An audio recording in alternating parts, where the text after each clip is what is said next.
আসসালামু আলাইকুম ৰহমতুল্লাহি ওবাৰাকাতুহু। বন্ধু বান্ধৱীসকল, বেনামাজিক কবৰত তিনিটা শাস্তি দিয়া হ'ব।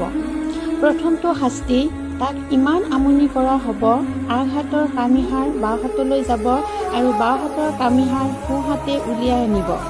দ্বিতীয় শাস্তি, তেওঁৰ কবৰত এনেকুৱা একুৰা জুই জ্বলাই দিয়া হ'ব, সেই এঙাৰৰ তাপত দিন ৰাতি জ্বলি থাকিব আৰু এইটো এটা ভয়ানক শাস্তি হ'ব। তৃতীয় শাস্তিটো হ'ল আৰু ভয়ানক।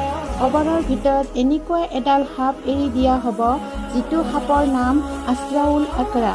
তাৰ চকুত জুই হ'ব আৰু নখবোৰ লোহাৰ হ'ব আৰু তাৰ নখবোৰ ইমান দীঘল হ'ব যে তাৰ নখবোৰৰ ওপৰেদি গোটেই দিনটো গৈ থাকিলেও শেষ নহ'ব।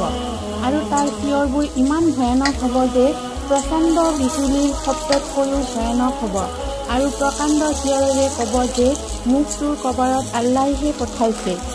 মই তোক এনেকুৱা শাস্তি দিম যে যদি তুমি ফজৰৰ নামাজ এৰি দিছা, তেতিয়াহ'লে ফজৰৰ পৰা জোহৰলৈ, জোহৰৰ নামাজৰ পৰা আছাৰলৈ, আছাৰৰ পৰা মগৰিবলৈ, মগৰিবৰ পৰা ইছালৈ, আৰু যদি ইছাৰ নামাজ এৰি দিছা, তেতিয়াহ'লে ৰাতিপুৱা ফজৰলৈ শাস্তি দি থাকিল। আৰু এই সাপটোৱে তাৰ নিজৰ নখেৰে এটা আঁচুৰ মাৰিলে ৭০ হাত জমিনৰ তললৈ সোমাই যাব আৰু তাৰ পৰা তাৰ নখেৰে উলিয়াই আনিব। এনেকৈয়ে কিয়ামতলৈ এনেকুৱা শাস্তি দি থাকিব। সেইকাৰণে কৈছোঁ, বন্ধু বান্ধৱীসকল, আমি সকলোৱে ৫ ওয়াক্ত নামাজ কায়ম কৰোঁ আহক।